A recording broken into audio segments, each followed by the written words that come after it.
L'actualité à 20h13, Jordan Bardella dénonce un acharnement après les perquisitions menées ce matin au siège du RN, mais aussi dans les sociétés et au domicile de leurs dirigeants, dans le cadre d'une enquête sur de potentiels prêts illégaux accordés par des particuliers pour financer plusieurs campagnes électorales en 2022 et 2024. Le président du RN estime que le seul but de ces manœuvres était de fouiller son bureau. Au nord de Marseille, le feu est fixé, mais 750 pompiers restent mobilisés. 750 hectares ont été détruits, 97 blessés légers, 10 habitations détruites, incendie fixé également dans le Gard, où 430 hectares de végétation ont été détruits dans le village de Mondardier. Benjamin Netanyahou optimiste sur un accord de trêve à Gaza et une libération d'otages. Le Premier ministre israélien affirme qu'il y a de bonnes chances, à l'heure où aucune percée n'a été annoncée, aux discussions indirectes avec le Hamas à Doha. Emmanuel Macron à Downing Street cet après-midi, au deuxième jour de sa visite d'État au Royaume-Uni.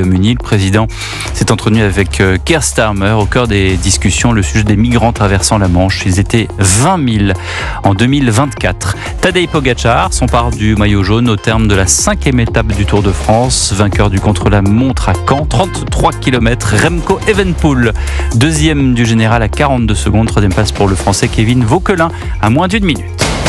Europe 1 Soir.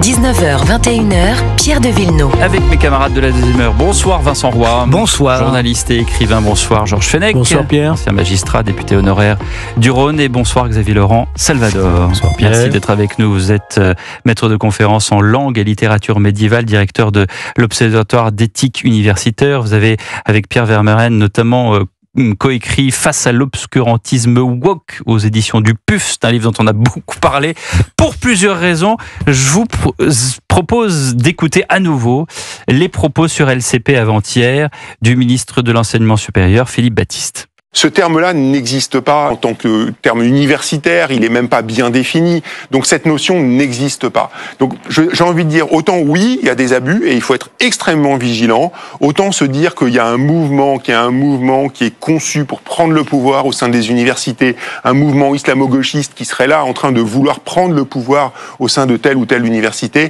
Non, je ne crois pas que ce soit la réalité. On est très vigilant. Il peut évidemment avoir des cas, j'ai aucun doute là-dessus. Et je pense que ces cas-là, évidemment, il faut être extrêmement ferme là-dessus, mais à côté de ça, mon travail, c'est aussi d'avoir une vraie liberté d'expression au sein des universités. La notion même d'islamo-gauchisme n'existe pas, Xavier Laurent Salvador. Qu'est-ce que vous lui répondez au ministre ? Pour commencer, je lui dirais que c'est un grand soulagement de savoir que ça n'existe pas, puisque finalement on avait quelques inquiétudes, mais ça va mieux. C'est de l'ironie, bien sûr. Sans doute. Et je lui dirais que le débat n'est pas lexical. C'est-à-dire, ce qui est intéressant dans le positionnement du ministre, c'est qu'il ne parle pas du contenu de ce que dénote l'islamo-gauchisme. Il dit, le mot n'est pas défini, donc ça n'existe pas. Moi, je lui répondrais qu'il n'y a personne qui se réclame du fascisme aujourd'hui, et pourtant le fascisme existe. Personne ne se dit d'extrême droite, et pourtant l'extrême droite existe. Et que donc, il y a peut-être un vrai sujet, et que sur ce sujet-là, dans l'université notamment, il faut approfondir la façon dont les choses se positionnent aujourd'hui et comment elles s'articulent entre la façon dont les idéologies se développent dans l'université et comment le politique se construit à partir de ça. Comment vous le vivez-vous, ce fléau de l'islamo-gauchisme dans l'université ? Et il faut déjà s'entendre sur ce que désigne très précisément l'islamo-gauchisme. Depuis Pierre-André Taguieff, on a une définition très claire de ce que c'est dans le débat politique. Il faut bien comprendre que l'islamo-gauchisme, c'est la façon qu'ont les gens de gauche en Occident de fantasmer l'islam. Il n'est pas question de dire, par exemple, aujourd'hui, que tous les musulmans seraient de gauche. Ça n'est certainement pas l'idée. Et dans des universités où on a un fort public étudiant islamisé, musulman aujourd'hui, on voit bien que la question de l'islam n'aboutit pas forcément à une pensée socialiste, ni de gauche. Donc c'est une façon qu'ont les gens de gauche de fantasmer l'islam qui les amène à postuler qu'il y aurait des convergences dans les combats idéologiques, la lutte contre le capitalisme, la lutte contre Israël, la lutte contre le décolonialisme, qui permettrait de se positionner dans le débat public sur la question de l'islamo-gauchisme. Georges Fenech, vous écoutez Xavier Laurent Salvador. Vraiment, je bois ces paroles. Oui. Elles sont lumineuses, elles sont Et quand vous avez entendu Philippe Baptiste l'autre jour, j'ai moins compris. Oui. J'ai moins compris parce que on a tous en tête les affaires qui ont secoué Sciences Po Paris, Lyon 2, qui est ma ville, ma fac d'ailleurs, avec M. Balanche. Qui a été attaqué. Qui a été attaqué, même physiquement. Ah, oui. On peut citer Grenoble et bien d'autres. Donc il y a bien une volonté d'entrisme, même s'il n'y a pas un concept défini sur un plan universitaire, académique, nous savons très bien ce que cela recouvre. Et depuis les définitions, effectivement, qui ont été apportées, et nous savons très bien quelles sont les volontés, les velléités d'entrisme de certains mouvements politiques dans notre pays. LFI, pour pas le citer, voyez-vous. Donc, cette déclaration du ministre, elle est pour le moins maladroite. C'est une... Il revient dessus dans le Figaro. Politique, en quelque sorte. Il revient dessus dans le Figaro et il ne s'excuse pas. Il avait l'occasion de rectifier le tir. Mais non. D'autant plus qu'il a été, je crois, me souvenir, directeur de cabinet de Frédérique Vidal, laquelle qui, elle, affirmait l'inverse. Demandé une inspection, d'ailleurs, sur le niveau de l'islamo-gauchisme dans l'université, qui n'a jamais été finalement effectué, d'ailleurs. Donc, il n'est pas sans connaître le problème. Simplement, il le minimise. En tout cas, il a été très maladroit, me semble-t-il, dans son propos, et ça mérite une rectification, peut-être même du Premier ministre. Pourquoi pas? Ce qui est intéressant, quand même, c'est de se poser la question de savoir pourquoi le ministre de l'université tient ce discours. Quel est son but? La question est intéressante. Xavier Laurent, je vais répondre un peu rapidement. On a suivi ça depuis effectivement Frédérique Vidal, et on a vu émerger cette idée que l'islamo-gauchisme, mais il le dit lui-même, il place subtilement le débat en disant l'islamo-gauchisme n'existe pas dans l'université. Sous-entendu, finalement, la question de l'islamo-gauchisme n'est pas un objet traité par l'université. Et c'est sans doute dans cette petite faille rhétorique que s'introduisent les ministres pour distinguer l'entrisme dont vous parliez, qui est une réalité, qui est un phénomène politique. Qui est plus silencieux d'ailleurs. Qui est sans doute plus silencieux, le phénomène de l'islamo-gauchisme dans la société, et l'université qui effectivement ne définit pas l'islamo-gauchisme parce que ça n'est pas son travail, mais dont certaines des sciences qui sont enseignées au sein de l'université finissent par devenir des objets de référence pour le discours politique. C'est-à-dire qu'il y a un moment de convergence. Lorsque Norman Nadjari explique que la laïcité en France, c'est l'apartheid. Alors, Norman Nadjari, on resitue. C'est un sociologue, un chercheur brillant, qui tient des discours très séduisants et qu'on retrouve dans beaucoup de plateaux médiatiques, qui définit la laïcité comme l'apartheid, comme une loi d'apartheid en France.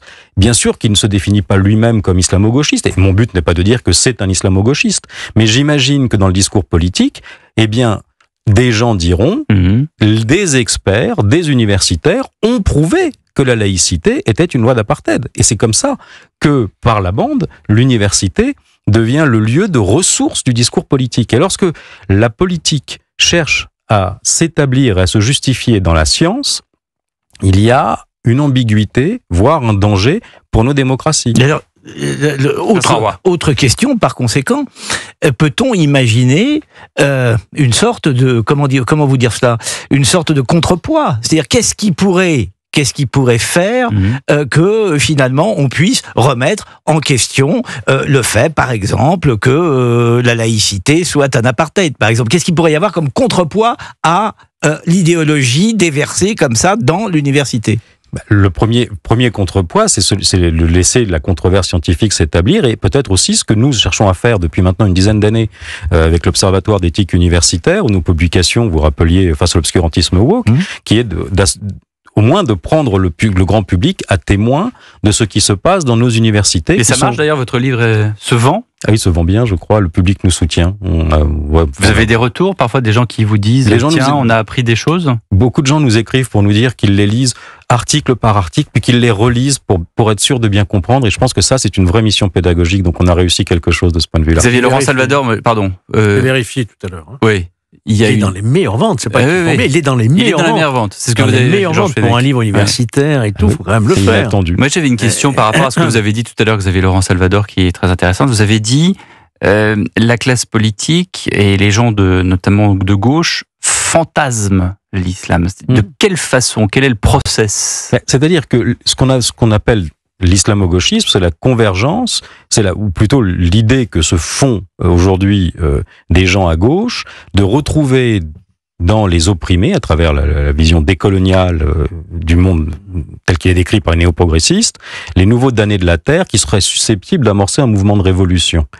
Et donc c'est à travers ce fantasme révolutionnaire, ce fantasme de la grande misère que représenterait de facto les populations musulmanes, que se reconstruit une idéologie de gauche qui cherche à instrumentaliser et à articuler cette position c'est le plan politique de Jean-Luc Mélenchon, en fait.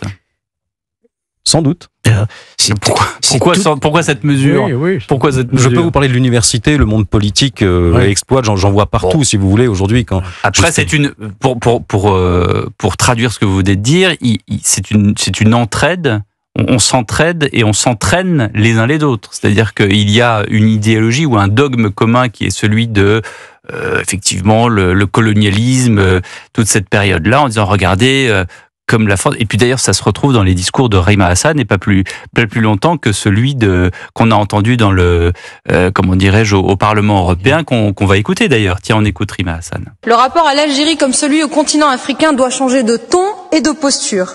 Les cas de Boualem Sansal, de Christophe Glaise, mais plus encore celui des militants algériens dont personne ne se préoccupe ici, doivent nous interpeller non pas sur fond d'humiliation et d'ingérence, mais dans une volonté réelle et désintéressée de faire respecter la dignité humaine. La fracture diplomatique alimentée par le gouvernement français continuera à causer ce type de dommages collatéraux. L'Algérie, elle, s'honorerait à prendre de la hauteur face aux bassesses de la France en graciant les prisonniers d'opinion et en embrassant les revendications de son propre peuple. Puisse l'Algérie rester fidèle à son histoire, mec des révolutionnaires et des libertés. Alors, ce qu'il y a de très grave dans cette déclaration, c'est que Madame Hassan parle en tant que députée française. Représentante française devant l'Union européenne. Ce qui a, j'allais dire, à froid, c'est que c'est exactement ce renversement dont vous parlez. C'est-à-dire encore une fois, on s'entraîne les uns les autres pour former une sorte de pouvoir de fantasmer mais qui devient une arme à la fin. C'est une arme rhétorique, et d'ailleurs c'est extrêmement intéressant. Je crois que c'est Pierre-André Taguieff dans son dernier ouvrage en 2021 qui était paru chez Hermann, Néo-islamo-nazisme, islamo-gauchisme, où il a cette phrase, il dit que ceux qui servent la soupe à l'islamo-gauchisme sont ceux qui prétendent qu'il n'existe pas. Je crois que la phrase est de lui dans l'ouvrage. Et on voit aujourd'hui qu'il y a une espèce de fossé entre la réalité qui serait décrite par les ministres de l'enseignement supérieur, sauf Blanquer, qui avait quand même affronté le problème et qui avait eu le courage de reprendre un peu le flambeau. Et aujourd'hui, le débat politique où la question se pose activement. Mais on sait que l'islamo-gauchisme est une réalité politique depuis la République islamique d'Iran, depuis Kadhafi. Enfin, voilà, on connaît. Et alors, dans ce fantasme d'islam, moi aussi, comme Pierre, j'avais noté cette formule qui est absolument intéressante. Vous dites, finalement, il faut en appeler aux nouveaux damnés de la terre pour essayer de faire mûrir une sorte de révolte, de révolution, on appelle ça comme on veut. Mais alors, pour un gauchiste ou pour un marxiste, c'est tout à fait antinomique, puisque Staline a parfaitement théorisé que le lumpenprolétariat lui-même était un danger. Absolument, mais c'est un peu l'espèce de folie ou d'antipéristasie sur laquelle avait misé Kadhafi quand il écrit son livre vert, où il essaye, lui qui est un nassériste, de s'allier avec disons un islam qu'il estime épuré pour construire une république islamiste en Libye. On a là une espèce effectivement d'inversion absolue. Et ce qui est extrêmement intéressant, c'est que si aujourd'hui être de gauche, c'est adhérer aux théories néo-progressistes de la théorie du genre, de la théorie critique de la race, etc., eh bien, d'expérience, on sait que le public musulman en France n'est certainement pas le premier client de ces postures idéologiques et de ces pensées-là. Xavier Laurent, les étudiants, ils vous disent quoi? Est-ce que certains vous disent on se sent en danger? Est-ce que certains vous disent j'arrive plus à étudier parce que on essaye de m'influencer? Est-ce que certains viennent vers vous en disant écoutez, professeur, comment je fais? J'enseigne dans une université, vous savez, qui avait fait la une il y a déjà presque une quinzaine d'années avec l'affaire des tapis de prière de l'IUT de Saint-Denis, qui était dirigée à l'époque par Samuel Mayol, qui est membre de l'Observatoire d'éthique universitaire. La question de la radicalisation, on en parlait un peu en coulisses, c'est une réalité de nos universités, comme c'est une réalité de la vie politique. Vous en parlez très calmement, je remarque. Parce que c'est quelque chose à quoi nous sommes tous confrontés dans nos vies quotidiennes. L'université n'est pas épargnée. On ne peut pas s'y habituer, Xavier Laurent. On ne s'y habitue pas. On ne s'y habitue pas, mais ça fait partie aujourd'hui des problèmes. Mais je distingue cette question de l'entrisme, du radicalisme et du salafisme, par exemple, dans les communautés musulmanes, de la question de l'islamo-gauchisme, qui est une façon qu'ont aujourd'hui certains universitaires de se couper de cette réalité politique pour élaborer un discours, alors sans doute rassurant, lénifiant, ou qui donne l'impression de maîtriser quelque chose. Et les étudiants, qu'est-ce qu'ils disent? Les étudiants sont sincères, vous savez, quand ils viennent nous voir. Ils viennent contrairement à ce que pensent beaucoup d'hommes politiques aujourd'hui, ils viennent à l'université avec l'espoir de s'émanciper, de s'en sortir et d'apprendre quelque chose. Si l'institution les déçoit, c'est de la faute de l'institution et c'est de la faute de la société dans laquelle ils évoluent. Nos étudiants, quand ils arrivent à l'université, sont sincères. Merci Xavier Laurent Salvador. On reste sur une lueur d'espoir et on sait bien que les étudiants sont sincères. On aimerait qu'ils aient juste des conditions peut-être meilleures et qu'on les aide pour étudier et qu'on les aide.